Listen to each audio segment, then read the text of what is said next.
पर पुरुष पर स्त्री की तरफ ना देखें, ये सारा मैसेज हमें रामचरितमानस से मिलता है। रामचरितमानस में माता अनुसुईया माता सीता को पातिव्रत धर्म को उपदेश कर रही हैं। माता सीता को माता ने क्या बोला? एक ही धर्म एक व्रत नेमा, काय वचन मम पति पद प्रेमा। एक ही धर्म है नारी का, दो धर्म नहीं है।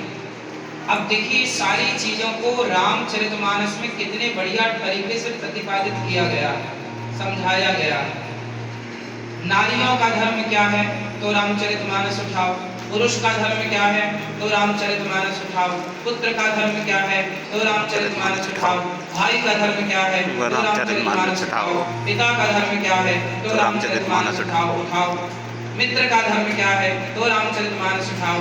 हम गृहस्थी को सही तरीके से यदि जीना चाहें तो रामचरितमानस ही सबका सार है। उसे पढ़ लिया जाए, समझ लिया जाए तो सबको समझ लिया जाएगा।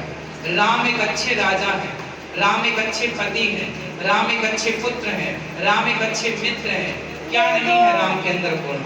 भाई कैसा हो? अब लोग कहते हैं राम जी रावण को मारने आए। रावण को मारना बहुत बड़ी बात नहीं थी।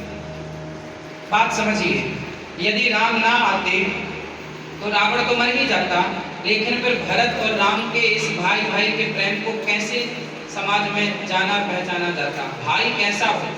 उसी टाइम पर एक भाई ऐसा था जिसने अपने भाई को मरवा दिया, विभीषण, सुग्रीव, ये दोनों उसी कोटि के भाई थे। लेकिन उसी समय एक ऐसा भाई भी था, श्री भरत जी, जिन्होंने अयोध्या का सिंहासन छोड़ दिया भाई के लिए।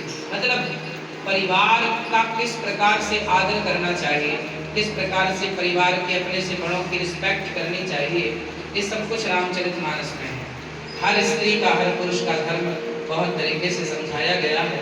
पूज्य महाराज जी तो सब समझा ही रहे हैं आपको और आप समझ ही रहे हैं। हम क्या समझाएं? कथा में व्यवधान न बने और प्रेम पूर्वक आप कथा की गंगा में डुबकी लगाएं।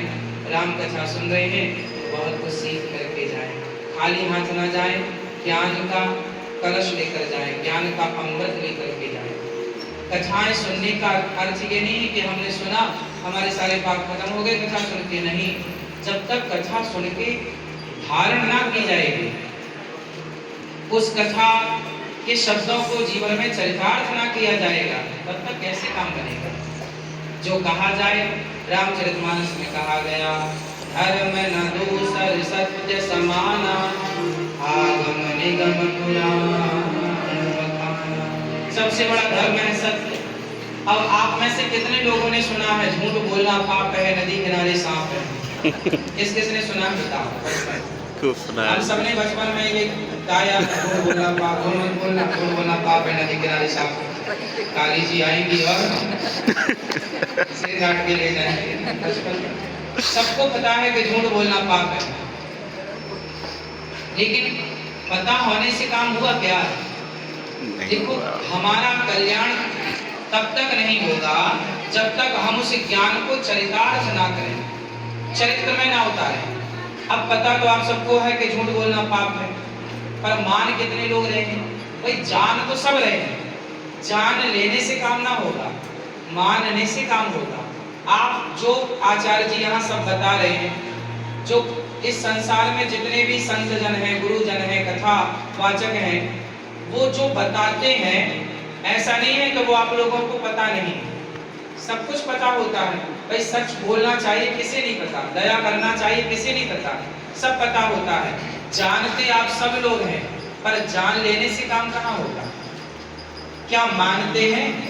भाई जानता तो दुर्योधन भी था कि कृष्ण ये भगवान है, पर मानता कहाँ था? भाई जानता तो रावण भी था कि राम भगवान है, पर मानता कहाँ था? तो जान लेने से काम ना होगा। आप जान लो ना, जान लो। आप जान तो रहे हैं कि सच बोलना चाहिए, आप जान तो रहे हैं कि दया करना चाहिए, आप